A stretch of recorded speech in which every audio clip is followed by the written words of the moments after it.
en el capítulo 2, versículo 12 al 17, con el mensaje La iglesia mezclada con el mundo. Este es el tema de nuestro mensaje esta noche. La iglesia que se mezcló, que se amalgamó, que adulteró espiritualmente con el mundo. Bienaventurado el que lee y los que oyen las palabras de esta profecía y guardan las cosas en ella escritas, porque el tiempo está cerca. Dichosos todos ustedes los que desde la televisión, en tu casa, en el hospital, aquí los que estamos presentes, podemos escuchar el libro y la enseñanza, el estudio, la reflexión del libro del Apocalipsis, porque el tiempo está cerca.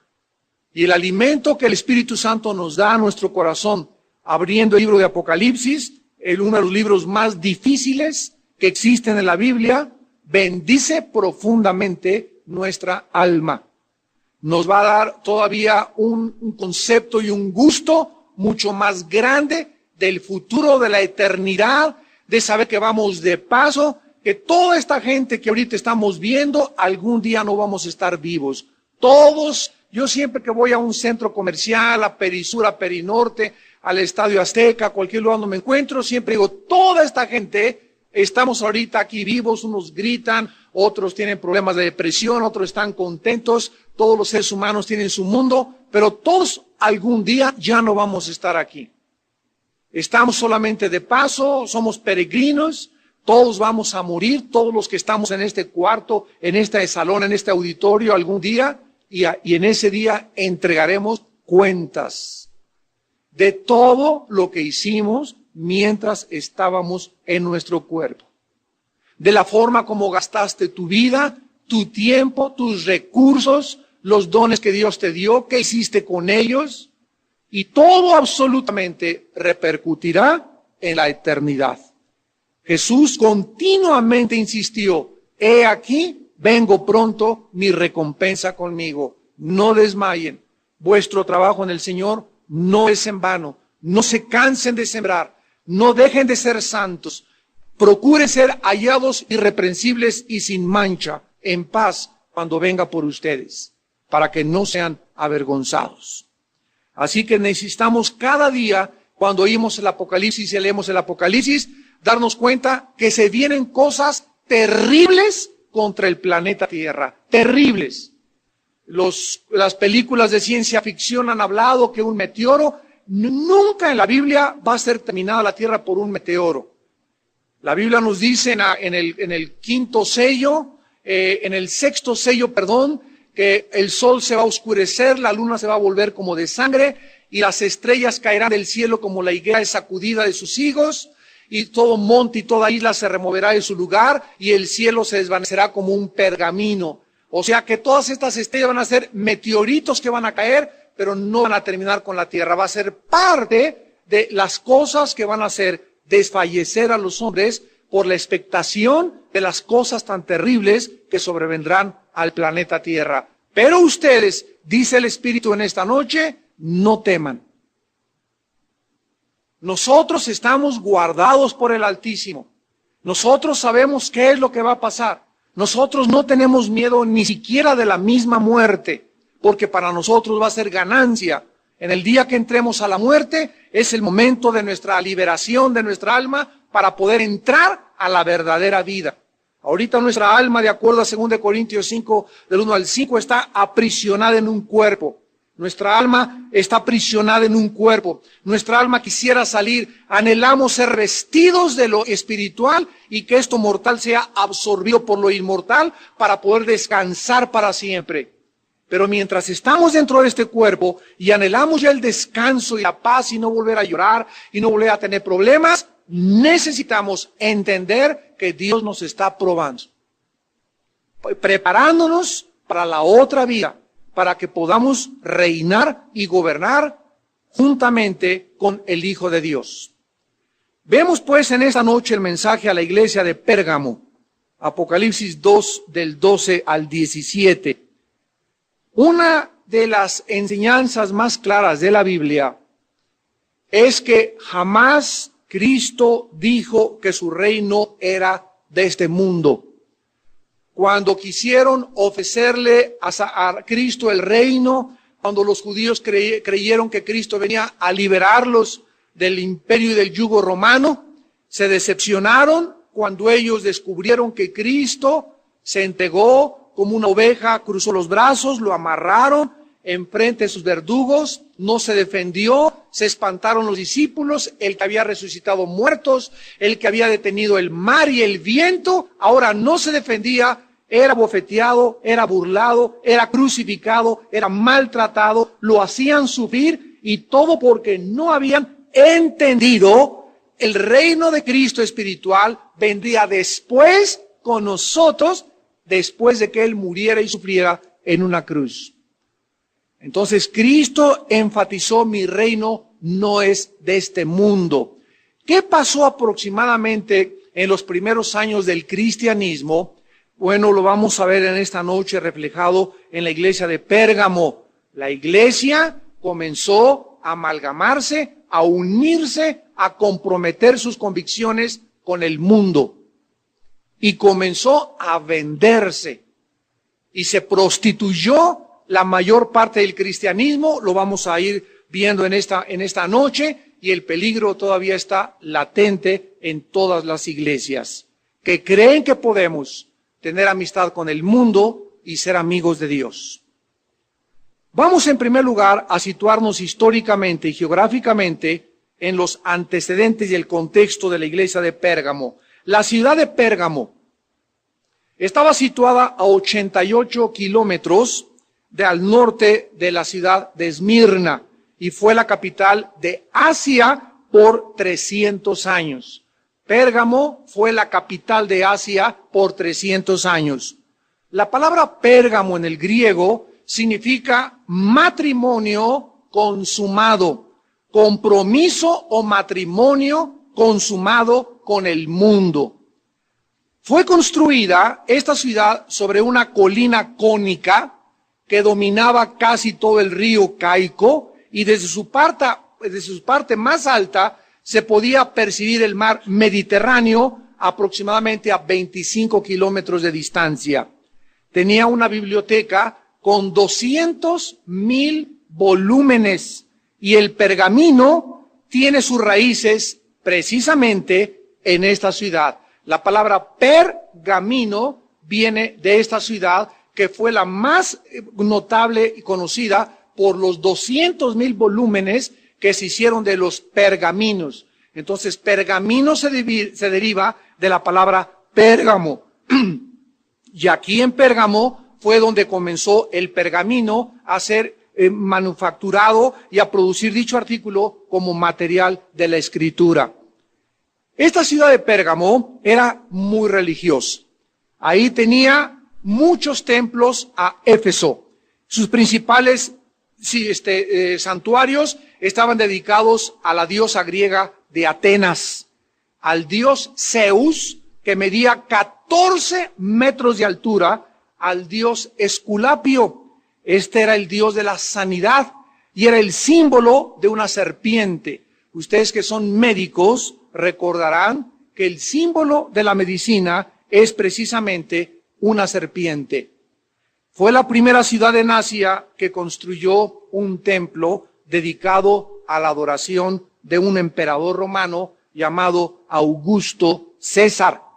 La gente cada año venía a Pérgamo a quemar incienso al César, y todas las gentes tenían que jurar una vez al año delante del gobierno, levantar la mano y decir: César es el Señor. Actualmente esta ciudad se encuentra a 25 kilómetros del mar Egeo. La ciudad de Pergama, así se llama actualmente, que es un nombre turco para Pérgamo. Vamos pues, después de ver estos antecedentes históricos, a adentrarnos en el estudio en el versículo 12. Comienza diciendo: esta carta escribe al ángel de la iglesia en Pérgamo, el que tiene la espada aguda de 2 filos, dice esto. En el griego existen 2 palabras para espada. Cuando dice la Biblia en Efesios 6, tomad la espada del Espíritu, es la palabra machura, que es una espada cortita, así más o menos, que traían los romanos todos aquí guardada, traían una lanza, traían una espadita chiquita, con la que podían luchar cuerpo a cuerpo. Pero había otra espada grande que usaban los caballeros del rey Arturo y que comenzaron a adquirir preponderancia y popularidad en Europa, y los romanos la comenzaron a adoptar, y era una espada aproximadamente como de 1,5 metros, 2 metros de largo, que en el griego es rompalia, una fabricada en Tracia, una espada larga. Cuando la Biblia dice en Hebreos 4:12, la palabra de Dios es viva y eficaz, y más cortante que toda rompalia. O sea, la palabra de Dios en Efesios 4:12, y aquí es una espada grande, y siempre se nos habla para juicio. Siempre se nos habla para juicio. Cuando dice la Biblia, el Señor viene con la espada de su boca, significa la palabra de Dios. Y está sugiriéndonos el Señor Jesucristo la inconformidad, el enojo que Él tenía porque esta iglesia había desertado de las filas del cristianismo por haberse mezclado o casado con el mundo. Era una iglesia con una especie de bigamia espiritual. Recordarán ustedes en 2 de Corintios 6, 14 y 15 que el apóstol Pablo le dijo a la iglesia de Corinto: no os unáis en yugo desigual ¿con quién? Con los incrédulos. Porque ¿qué compañerismo tiene las tinieblas con la luz? Así como puede haber un creyente o una creyente que se unan con una persona que no es cristiana en matrimonio, que sería la peor tragedia que le pueda suceder a un joven o a una muchacha casarse que no es cristiano, así también hay iglesias que se han unido en yugo desigual con los gobiernos civiles. Al César lo que es del César, a Dios lo que es de Dios. Los dos filos de la espada significan que la espada, la palabra de Dios, salva por un filo y por el otro lado te juzga. Cuando la iglesia no obedece a la palabra de Dios, a la espada del Espíritu, la misma palabra se vuelve contra nosotros para juzgarnos. Jesús dijo, la palabra que yo os he hablado, ella, la misma palabra, será vuestro juez en el día postrero. Ahora, en el versículo 13 de Apocalipsis 2, Cristo aprueba dos cosas de esta iglesia. Dos cosas aprueba Jesús de esta iglesia. Le dice Jesús a esta iglesia: yo conozco tus obras. Recordemos que a todas las iglesias se les repite la misma frase. Dios conoce lo que haces desde que te levantas hasta que te acuestas. Dios conoce todo lo que yo he pensado en este día. Todas las veces que he elevado mi alma a Él, las veces que lo he tomado en cuenta a Él, las veces que he considerado sus caminos, las veces que me he arrepentido con todo mi corazón y me he quebrantado. Él conoce todas, absolutamente todas nuestras obras. Y le dice Cristo: yo sé dónde moras, donde está el trono de Satanás, pero retienes mi nombre y no has negado mi fe, ni aun en los días en que Antipas, mi testigo fiel, fue muerto entre vosotros, donde mora Satanás. La Biblia nos muestra que Satanás es absolutamente el gobernante, el Dios, el rey, el poder invisible espiritual que tiene al mundo entero bajo sus riendas, bajo su control, principalmente a los gobernantes. Veamos esta verdad en Mateo 4, versículos 8 y 9, cuando el diablo atacó a Jesucristo, llevándole a un monte muy alto. Y dice en Mateo 4, versículo 8, que entonces el diablo lo llevó a un monte muy alto y le mostró todos los, ¿qué cosa? Los reinos del mundo y la gloria de ellos. O sea, el diablo le enseñó a Cristo y le dijo, mira nada más el poder político, la gloria, ve nada más cuántas bellezas de mujeres, ve el dinero, la fama, la popularidad, lo que un gobernante cuando tiene poder puede hacer, cómo puede controlar a la gente, cómo la gente le aplaude, el glamour de las artistas de Hollywood. Todo eso es lo que se llama la gloria, todo lo que los seres humanos adoran, todo lo que los seres humanos quisieran en su ego más profundo, ser admirados, ser reconocidos, ser aplaudidos, ser populares. Todas estas cosas se llaman la gloria del mundo. Todo esto Satanás se lo mostró a Jesús y le dijo en el versículo 9, todo esto te daré. O sea que en el momento en que el diablo le está diciendo a Cristo, todo esto que tú estás viendo, la fama, la popularidad, el poder, el control, la belleza del mundo, te lo doy. Esto implicaba que Satanás lo tiene bajo su control. Y que a los cantantes, a los artistas que le venden su alma, él te hace famoso. Satanás tiene el poder de hacerte famoso y de darte, pues sí, es una muchacha guapísima y se casa con uno y siente que no es merecedora de eso y que quiere con otro. Y así vemos que las mujeres más bellas, ¿verdad? Se le llama la maldición de la belleza, la maldición de la guapura de muchos varones que se creen por bellos, por guapos, etcétera, etcétera. Llegan a los 35, 40 años de edad y comienza el diablo a cobrarles. Tu juventud se te fue, te pasaron tus mejores años, que fueron los años que la Biblia nos dice, acuérdate de tu Creador en los días de tu juventud, antes que vengan los días malos. Pero el joven es enfrentado a un ataque diabólico al entrar a los 13, 14 años de edad, en la juventud, donde se enfrenta con el mundo y que es bonito que te admiren y que si fuman todos yo voy a fumar y que el sexo es libre y puedo llegar a ser un artista de cine, puedo llegar a ser modelo, se meten con homosexuales, se meten con lesbianas y pueden caer en esa red que es la trampa más grande que existe en los días de la juventud. Y detrás de todos estos poderes se encuentra Satanás. Satanás se los ofreció a Jesús. Te lo daré. ¿Y el precio cuál es? Versículo 9. Si postrado me adorares. Si tú te hincas si tú le dices a Cristo, yo no te sigo, escúchame, no, en la vida no hay más que dos amos.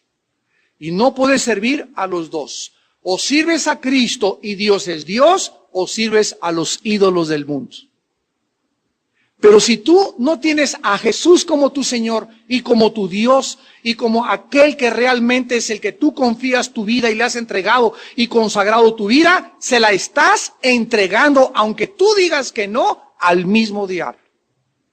Porque o te hincas delante de Jesús o te hincas delante de los reinos y los poderes que el diablo te ofrece todos los días. Mira, esta muchacha, llega el diablo. Tu esposa ya tiene cara de caimán. Mira qué guapura de muchacha. Y mira, y te está echando los perros, ¿verdad?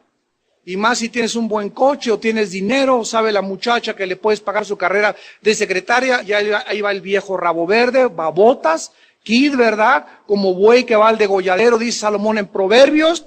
Y ahí se encandila con esta muchacha y cuando se da cuenta hasta la mujer la manda a volar a los hijos y todo porque por una pasión, por un deseo desmedido, incontrolado, que no pudo dominar y se da cuenta tal vez más adelante que nunca valió la pena.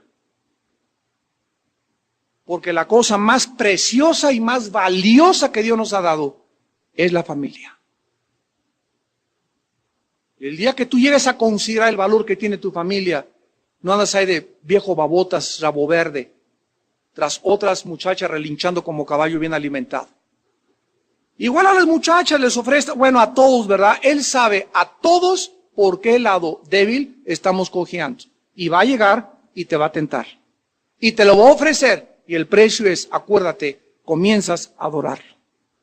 ¿Qué significa eso? Que en el momento que dices sí a la tentación, Él comienza a tener derechos legales sobre tu vida. El diablo comienza a tener derechos donde Él comienza a gobernarte sin que te des cuenta, a controlarte. Cuando te das cuenta, no puedes escapar. Cuando te das cuenta, estás atada, estás atado. Te comienza a ofrecer pornografía y comienzas ahí en un canal una vez y no me voy a ver 2 minutos esta muchacha o voy a ver este hombre y sin que te des cuenta la próxima semana ya son 3 minutos, la quinta semana ya son 10 minutos, a los 6 meses eres un adicto a la pornografía. Sin que te des cuenta, Él te consume, te arrastra, te amarra, te ata. Comienzas con una fumada y un cigarro, nomás voy a probarlo, a los 6 meses fumas una cajetilla diaria. ¿Y cuántos fumadores actualmente que se ha descubierto ya que tiene 500 sustancias cancerígenas, el humo, nada más el humo del cigarro? Quisieran ya librarse de él y sufren, pagarían $1 millón si lo tuvieran por no fumar ya, de lo difícil que es quitárselo. ¿Y todo por qué? Porque algún día caíste en la trampa y creíste que te iba a bendecir. Y se convirtió, creíste la canción argentina, fumar es un placer.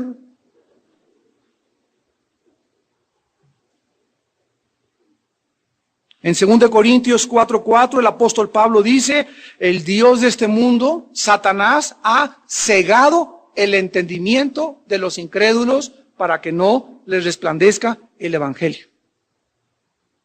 Satanás tiene el poder, de acuerdo a 2 Corintios 4:4, de cegar el entendimiento.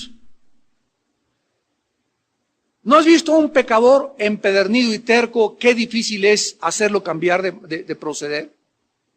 Oye, pero si tú eres cristiano, pero ¿por qué estás haciendo eso? No es tan malo. Oye, pero con ese muchacho no debería salir. No, pues este es mejor que muchos que van a la iglesia y comienzas a racionalizar el pecado. Esa muchacha no es. Oye, ese negocio, compadre, ya estás ahí cometiendo fraude en tu negocio, ya estás dando hasta mordidas y sin que te des cuenta comienzas a ser seducido, jalado, arrastrado y agarras el anzuelo, muerdes el anzuelo y ya estás en las garras de Satanás. El Dios de este siglo, Satanás, tiene el poder de cegar tu entendimiento para que no te resplandezca la verdad y la luz. Y dice en 1 Juan 5:19, el Dios de este mundo tiene bajo su control a todos los seres humanos. El mundo entero, dice 1 Juan 5:19, el mundo entero está bajo de el poder de Satanás.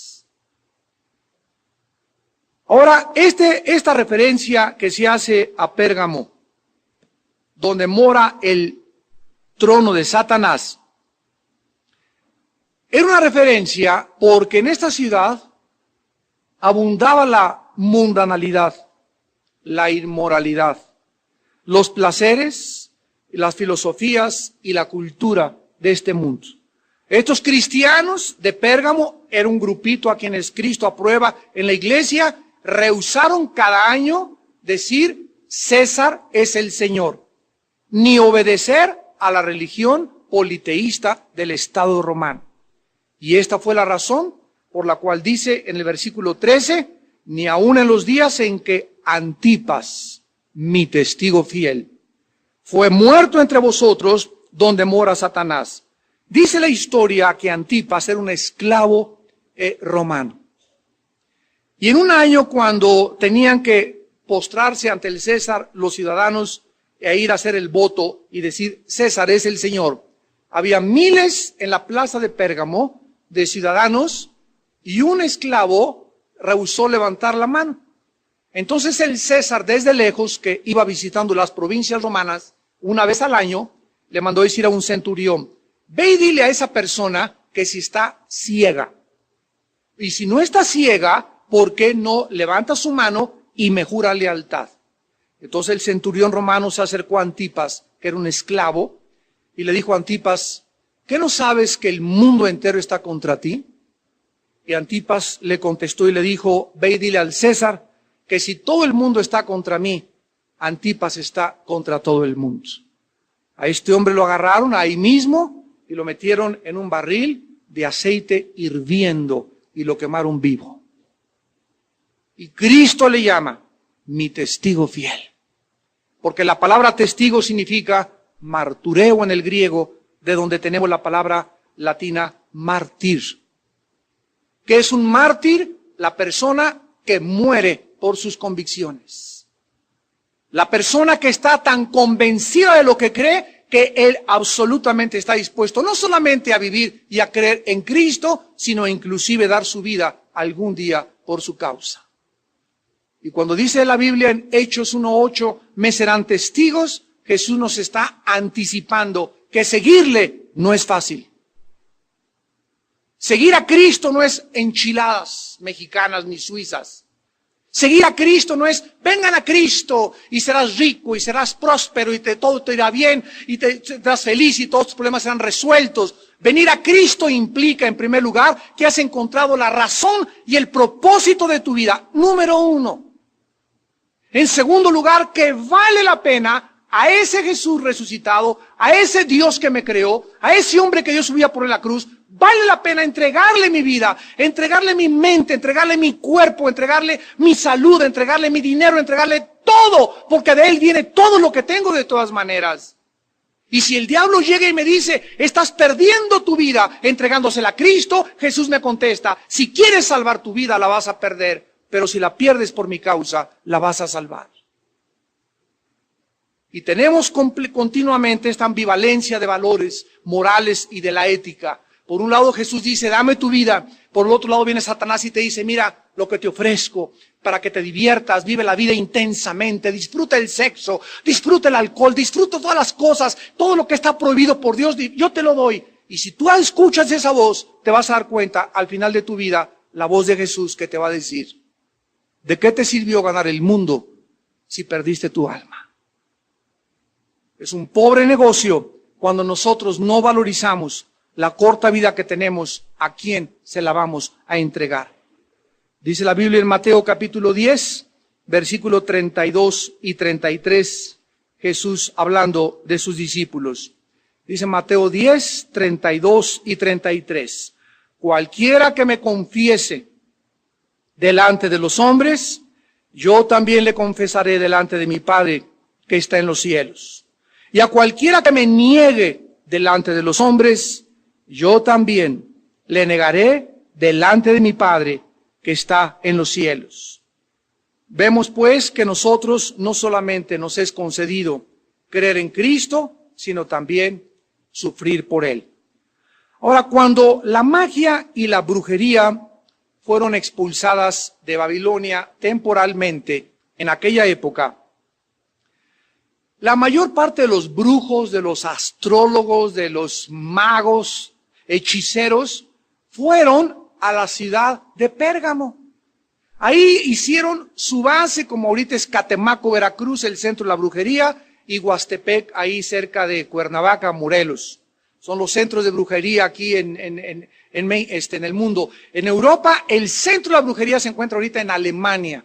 En Alemania hay la concentración más grande de ocultismo y de brujería de toda Europa.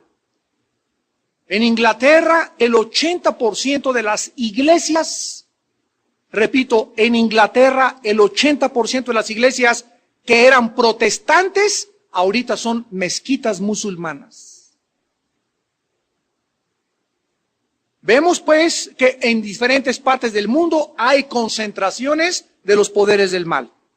En el año 133 antes de Cristo, el rey de Pérgamo, Atalo III, legó a Roma el título del sumo sacerdote, que era uno de los más grandes brujos antes de Cristo. La palabra sumo sacerdote fue derivada después a la palabra pontífice. La palabra pontífice, apúntala, significa constructor de puentes. Pontífice significa constructor de puentes.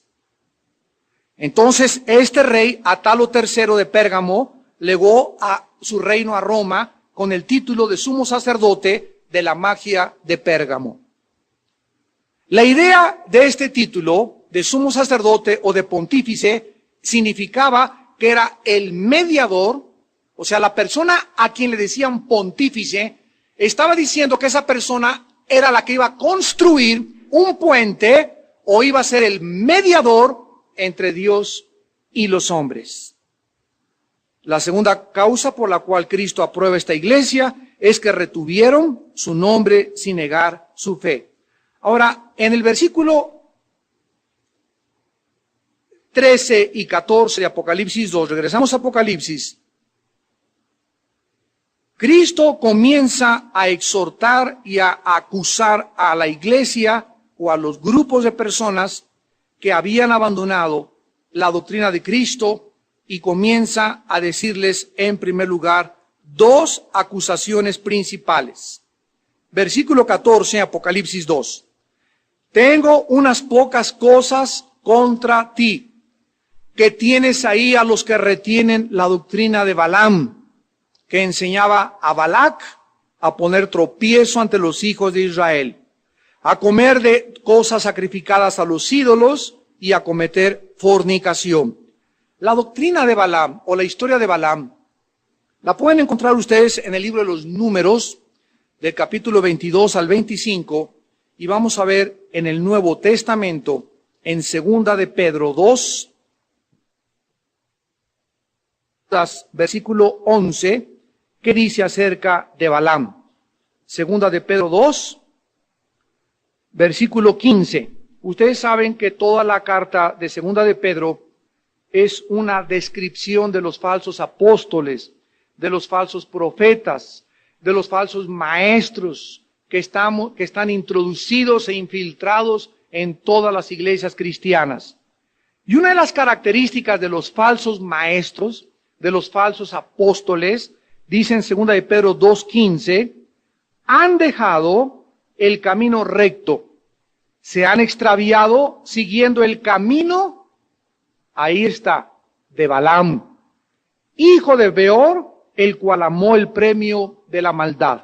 Ahora, en el libro de Judas, versículo 11, otra vez, otra carta dedicada a la apostasía, a los falsos maestros, falsos predicadores, dice el Espíritu Santo, versículo 11 de Judas, ¡ay de ellos! Porque han seguido el camino de Caín, se lanzaron por lucro en el error de Balaam y perecieron en la contradicción de Coré. ¿Quién fue Balaam? Balaam fue un profeta que por lucro, por dinero, porque se vendió, porque prostituyó su ministerio, le aconsejó al rey Balac la manera de maldecir a Israel. El rey Balac un día le mandó a hablar a Balaam y le dijo, oye, tú eres aquí representante del pueblo de Jehová y de Dios, mira, dime la manera en que los puedo maldecir. Y al principio Balaam le dijo, mira rey, esto es imposible, yo no puedo maldecir al pueblo de Dios. Oye que sí lo puedes maldecir. Y cuando lo intentó Balaam, se dio cuenta que en lugar de maldecirlo, lo estaba bendiciendo. Y el Espíritu estaba operando tan fuertemente dentro de él que no podía Balaam hablar palabras de maldición. Síganme con mucho cuidado. Sin embargo, llegó un momento en que este rey le ofrece algo más grande.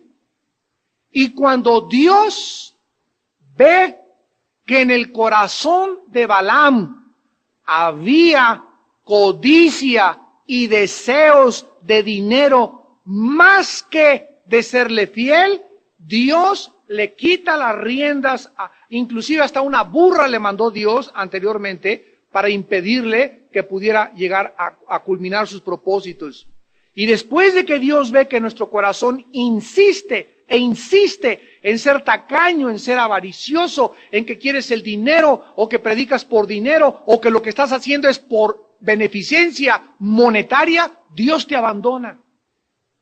Y te entrega, órale, ¿quieres ser millonario? Te hago millonario. ¿Quieres este muchacho? Te entrego ese muchacho. ¿Quieres ese pecado? Te entrego ese pecado. Esta es la forma de trabajar con Dios.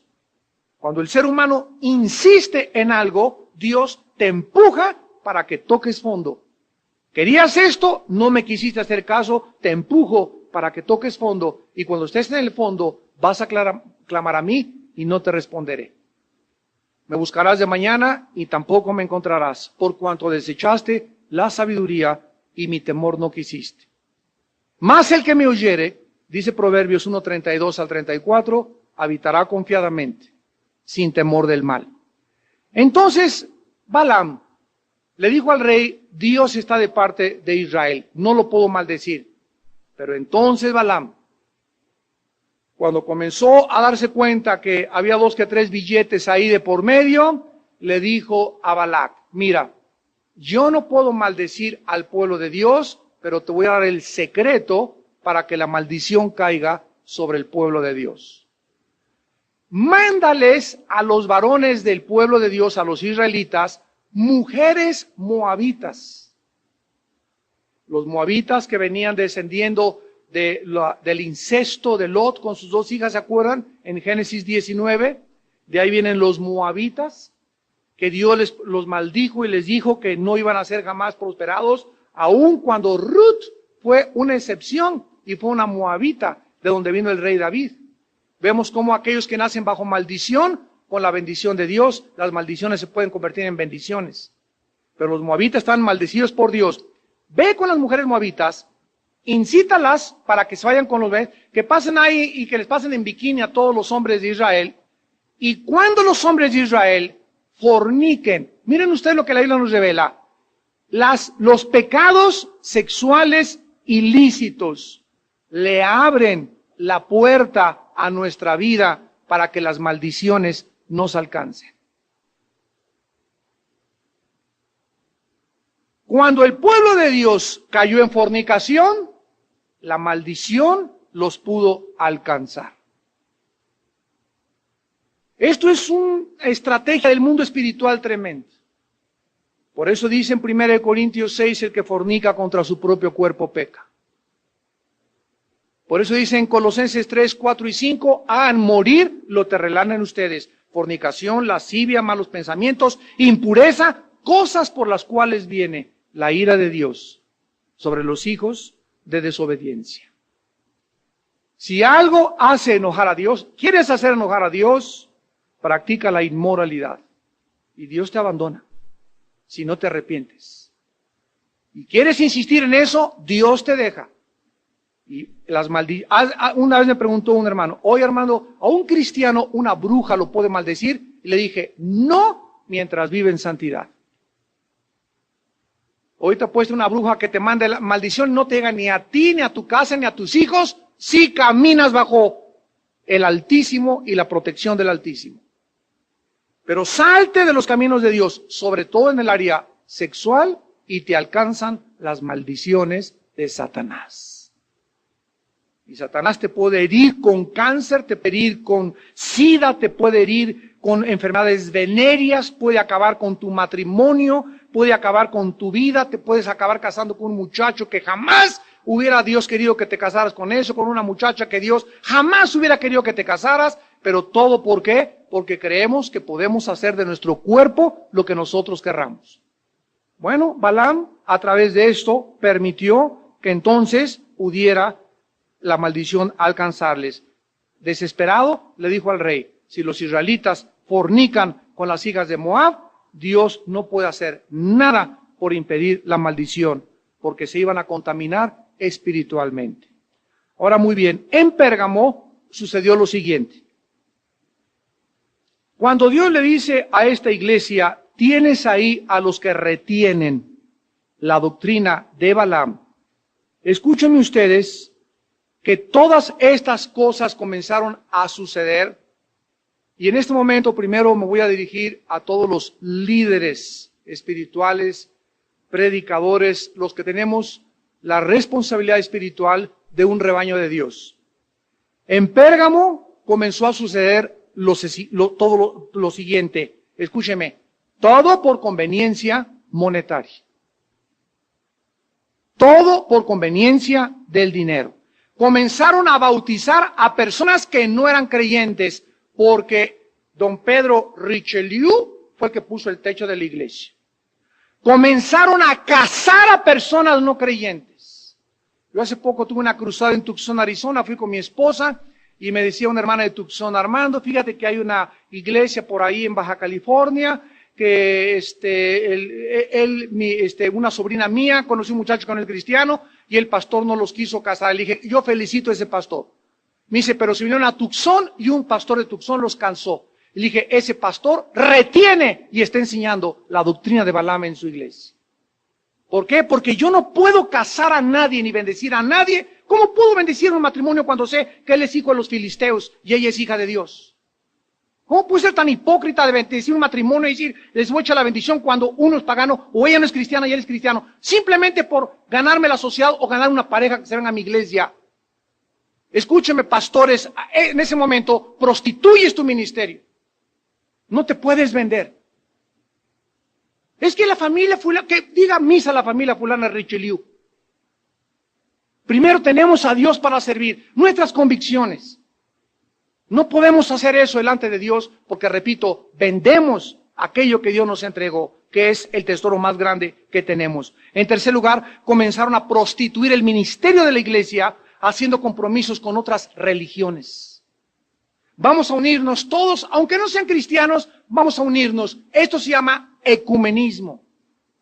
Ecumenismo es la mezcla del cristianismo con otras religiones en aras de vamos a hacer todos juntos porque todas las religiones llevan a Dios y todas las religiones debemos unirnos y no debe haber intolerancia religiosa, etcétera, etcétera. ¿Por qué? Porque todos queremos llegar al mismo Dios. Esto lo contradice la Biblia.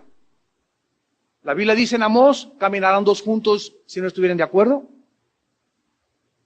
Yo les platiqué hace muchos años que en 1986, creo, 87, dimos un mensaje, el aborto y la Biblia. Y me llegó una carta del arzobispo de Washington, porque salió, en aquel tiempo publicaban mis conferencias en el periódico Excelsior. Durante 17 años el Excelsior cada mes publicaba las conferencias de nuestros desayunos, del 85 al 92 casi. Y entonces este arzobispo en Washington leyó el Excelsior y mandó una carta a Villanueva para México, en aquel tiempo era para México, diciéndome, señor Alducin, lo felicito porque estamos en el mismo camino. Nosotros también estamos en contra del aborto.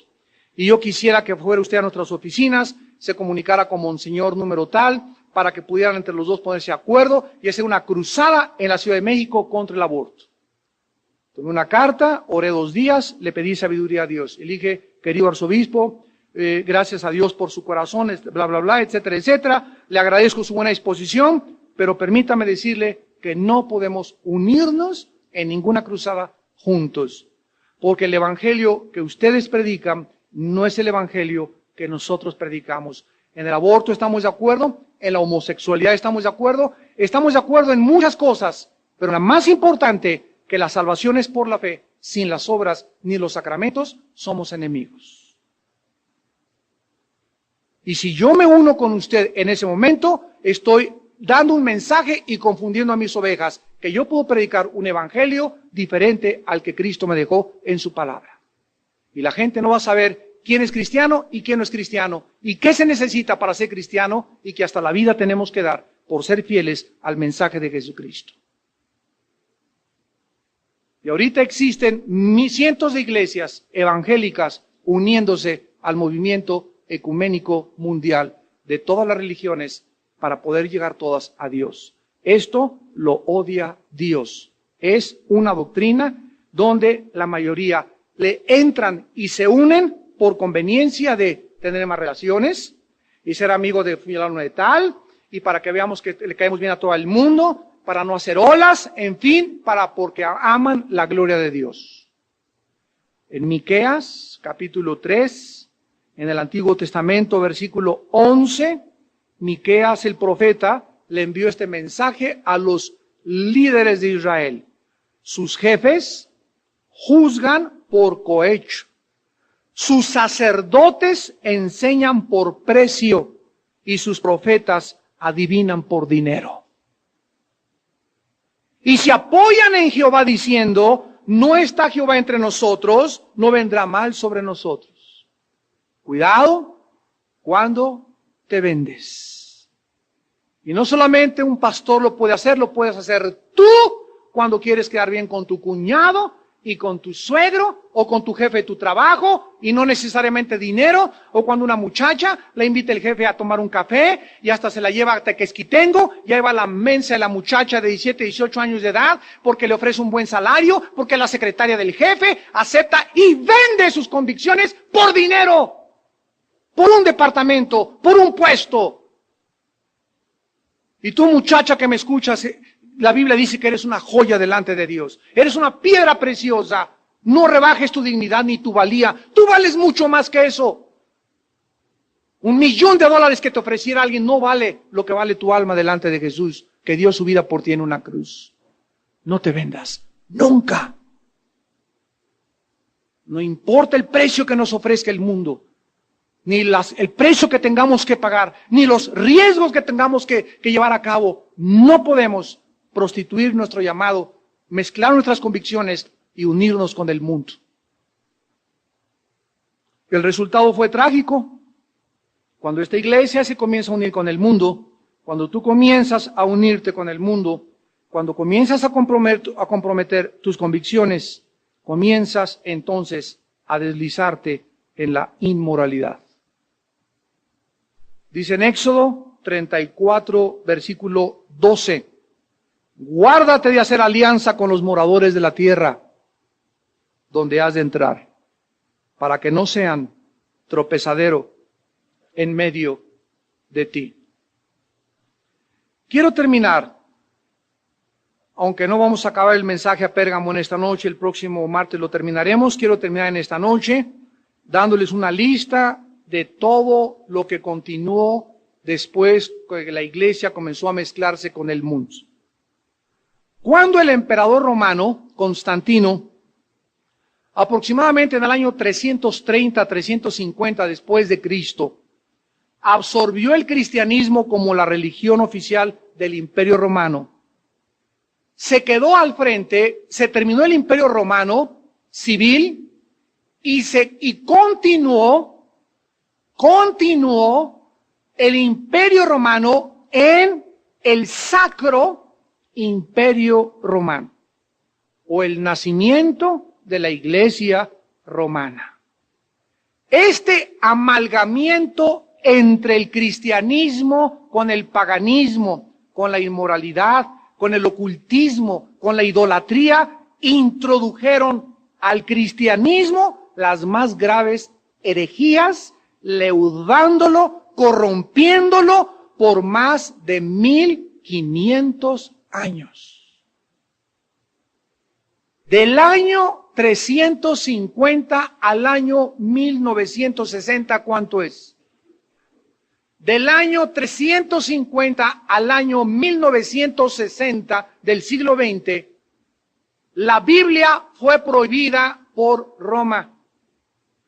Se cerró la Biblia, la Inquisición, las cruzadas, las matanzas de todo ese derramamiento de sangre fue porque había gente que leía la Biblia, que no se sometían a Roma y que no querían estar de acuerdo con Roma. Cuando la Biblia se cierra, toma el lugar de la Biblia el hombre. Y el hombre introdujo las siguientes herejías. El primer culto a María como Madre de Dios se introdujo en el año 421 después de Cristo. María es madre de Jesús, hombre. Pero María no puede ser madre de Jesús, Dios. Jesús tenía dos naturalezas, la humana y la divina. Antes de que Jesús naciera en el vientre santo, porque fue una mujer linda y preciosa María, y los cristianos la respetamos y la honramos más que cualquier otra persona, pero su nombre no es Lupita, ni de la Macarena, ni de los Remedios, ni del lago, ni nada, ni es morena, ni es blanca, es María su nombre, no es Guadalupe, es María. Es el nombre que la Biblia le da. Y tenemos que respetar el nombre que Dios es, la Santa Madre de Jesús, la Virgen María. Pero Dios no quiere ni que la honremos como diosa, porque no es diosa, ni es la madre de Dios, porque si fuera la madre de Dios, entonces Dios ya no sería Dios, ella sería más grande que Dios, porque ella fue la que lo engendró. Y si Dios es Dios, no puede ser engendrado. La palabra de Dios significa eterno. que no tiene principio ni fin. Entonces es cuestión de teología nada más, no es madre de Dios, es madre de Jesús, hombre, pero se introdujo como el culto y se le elevó a diosa. En el año 593 se introdujo el purgatorio, diciendo que cuando una persona se muere, tiene otra oportunidad en el purgatorio. Esa palabra no se encuentra ni siquiera en la Biblia. Donde podrían las almas que no tuvieron chance de arrepentirse, ahí cuando se les da ciertas misas, principalmente las misas gregorianas, sacarlas del purgatorio y poder presentarse delante de Dios después de años de purificación para que puedan limpiar sus almas. Esto es un invento que se introdujo cuando la Biblia se cerró.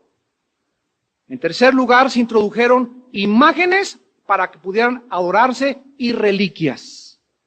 Se comenzaron a vender cruces, relicarios, rosarios, ungidos, bendecidos y se convirtieron en centros y objetos de adoración. En quinto lugar, se introdujo el celibato sacerdotal, la famosa película del Padre Amar. En el año 1074 después de Cristo, declaró Roma: todos los que quieran servir a Dios no se pueden casar y tienen que hacer voto, se llama de celibato sacerdotal. Porque comenzaron a enseñar que para poder servir a Dios, el sexo aún en el matrimonio era sucio. Y la Biblia nos dice en Hebreos 13:4 lo contrario: honroso sea el matrimonio sin mancilla, mas los adúlteros y fornicarios Dios los juzgará. Y comenzaron a entrar miles de hombres bien intencionados y miles de mujeres a los monasterios como monjitas. Hicieron cuenta, ¿verdad?, que no era eso, o sea, que tenían impulsos sexuales. ¿Y qué pasó? Comenzaron con homosexualismo. 3,500 sacerdotes en Estados Unidos en los últimos años han cometido el pecado de pederastia. 3,500 sacerdotes. Entre ellos, el mismo arzobispo de Washington lo cesaron finalmente porque él estaba enterado y no hizo nada al respecto. Entre los pastores se oye adulterio, pero yo hasta ahorita, gracias a Dios, no he encontrado un pastor que diga, que hay un adulterio, pero que haya violado a un niño. ¿Por qué, verdad? Porque por lo menos tienen chance con las muchachas. Aunque también es pecado. Pero es mucho más grave violar a un niño, un infante, porque el trauma psicológico es 1000 veces más grande. Después comenzaron a introducirse el pago por las misas en el año 1100 después de Cristo. ¿Se quiere casar? Bueno, hay misa con flores, sin flores, con tapete blanco, sin tapete blanco. Si es gregoriana, le cuesta tanto. Si se murió el muertito, una misa especial, le cuesta tanto. Y comenzaron a cobrar por las misas. Después se introdujo en el año 1115 después de Cristo que deberían las personas confesarse con un cura antes de ser perdonados por los pecados y tomar la hostia. Esto se llama confesión auricular. El Papa Juan XXIII en 1960 en el Segundo Concilio Vaticano quitó todas estas cosas y la Iglesia romana se ha renovado poco a poco. Entonces ahora un católico puede llegar a tomar la comunión sin confesarse con un ser humano, porque lo quitaron en el Segundo Concilio Vaticano en 1961 por el Papa Juan XXIII. Se introdujo la venta de indulgencias. En 1525 llegó un monje llamado Juan Tetzel a Alemania y traía un cofre y pasó por el mercado de Alemania gritando: en el momento que usted aviente un chelín de oro y caiga en esta caja, 500 años menos en el purgatorio. Se llamaban bulas papales. Un monje llamado Martín Lutero, cuando escuchó esto, era monje ahí en Alemania, en un convento, comenzó a leer la Biblia. Nadie sabe de dónde salió esa Biblia, gracias a Dios. La comenzó a leer y leyó en Romanos 1:17, el justo por la fe vivirá, y comenzó a horrorizarse que estaban vendiendo la salvación. En 1215 después de Cristo se introdujo la herejía de la transubstanciación como un artículo de fe. Que cuando un cura entra a la misa y toma una hostia, él tiene poderes mágicos de convertir en ese momento la hostia y el vino en el cuerpo y en la sangre de Jesucristo. Y la Biblia enseña que cuando nosotros tomamos la Santa Cena, no estamos tomando el cuerpo de Cristo porque Él lo tenemos y jamás, Efesios 1, 13 y 14, hemos sido sellados con Él hasta el día de nuestra muerte. Y no se sale de Cristo de lunes a viernes y se vuelve a meter el domingo. Introdujeron que cuando tú tomabas esto te entraba Cristo. Y repito, se sale en 3 semanas y se tiene que volver a meterte cada vez que tomas esto. Sin embargo, esto no es lo que enseña la Biblia. Al tomar el pan, estamos recordando, no estamos comiendo a Cristo, no está Cristo entrando a nosotros, Él entra una vez para siempre, repito, estamos recordando su muerte, sepultura y resurrección y su segunda venida. 1229 después de Cristo se prohíbe leer la Biblia, bajo pena de excomunión. 1303 después de Cristo se declara que solo la Iglesia católica, apostólica y romana es la verdadera y que fuera de ella no hay salvación. Que fuera de ella, de la Iglesia, no de Cristo, de la Iglesia no hay salvación y es la única Iglesia verdadera. 1415 después de Cristo se ordena que solo los sacerdotes ordenados pueden oficiar la misa exclusivamente en latín. 1439 después de Cristo se declaran para la salvación como artículo de fe los 7 sacramentos y la doctrina del purgatorio. 1546 después de Cristo se establece como artículo de fe en Roma que las tradiciones tienen la misma autoridad que las Sagradas Escrituras. 1562 se declara que la misa es un sacrificio propiciatorio por los vivos y por los muertos. Yo le he preguntado a muchos amigos católicos que tengo sinceros, ¿verdad? La mayor parte de los católicos son sinceros porque ignoran esto. Y le digo, ¿tú sabes qué es la misa? 1 de cada 500 católicos te responde qué es la misa. Ni siquiera ellos saben qué es la misa. Y la misa es, de acuerdo al Concilio de Trento, la repetición del sacrificio de Jesús por los vivos y los muertos. O sea que cuando el cura entra y eleva la hostia, dice en latín, Idreum culetifica juventutem meam, me introduzco al altar, lo digo en latín porque yo aprendí latín y fui acólito. Y cuando estaba ahí de acólito, ¿verdad? Me echaba la media botella del vino siempre, me llama más pacheco que nada y ayudar a hacer la misa. Y se levanta y se dice, me introduzco, dice el cura, me introduzco al altar de Dios a ofrecer sacrificio por los vivos y los muertos. O sea que el momento en que él hace la consagración, le contestas, Adeum collectifica juventutem meam. Entonces el sacerdote en ese momento está crucificando a Cristo y las personas que estén presentes en el sacrificio de la misa, en ese momento, por eso dicen, ve a misa y con que hagas presencia ahí y estés parado, no sepas ni lo que está pasando, te paras, te sientas, pero con estar ahí, eres perdonado de tus pecados. 1634 se promulga el proceso de la canonización. Solo Roma puede determinar quiénes son santos. 1870 se declara como artículo de fe la infalibilidad papal, que lo que el Papa habla es Dios hablando y que no se puede equivocar. Y en 1950 se declara que María subió al cielo sin morir. Se llama la Asunción de la Inmaculada Concepción. ¿Por qué se introdujeron todas estas doctrinas? Porque se cerró la Biblia. 1960, 61, un papa gordito, bonachón, de pura casualidad comienza a leer la Biblia. Juan 23.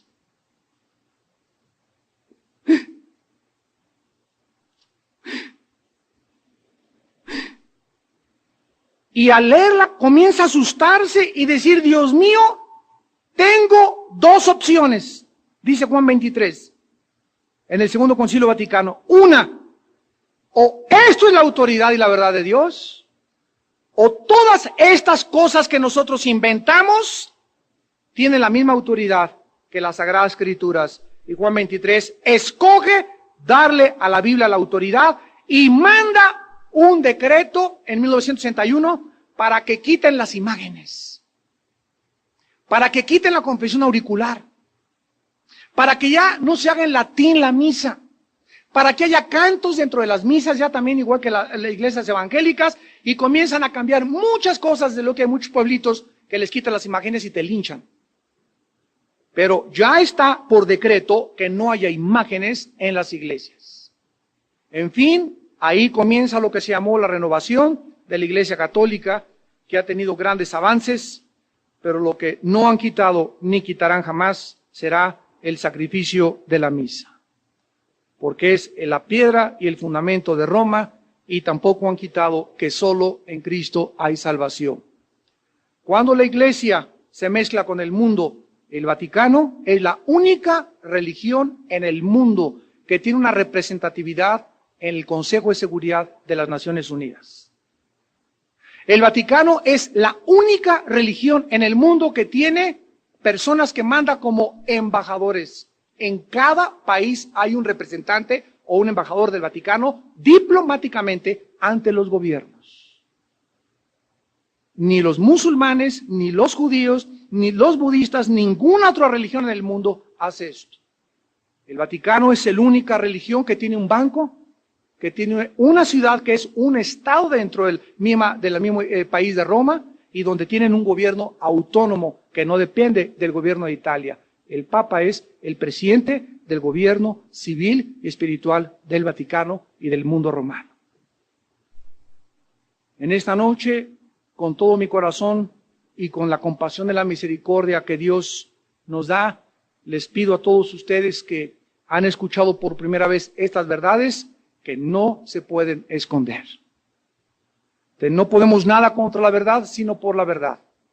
Por predicar estas verdades, Zwinglio, Lutero, Juan Hus, Petrarca, Savonarola, grandes hombres misioneros, fueron crucificados, muertos, y la semilla de los mártires es lo que pavimentó el camino de la iglesia cristiana. ¿Qué es un cristiano? Aquella persona que conoce la palabra, que está lleno del Señor, del Espíritu Santo, y sale al mundo a proclamar este mensaje: arrepiéntanse. Y cuando tú predicas la Biblia, levantas la antorcha y levantas la luz. ¿Por qué? Porque fuimos enviados a alumbrar. Y en este momento, cientos y miles de ustedes que nos están escuchando también por la televisión y que están siendo alumbrados, al principio esto es un shock traumático. Nunca te esperaste que fuera esta cosa tan directa a tu vida, pero así está la salvación de tu alma de por medio. Yo te pido en esta mañana que le creas a Jesús.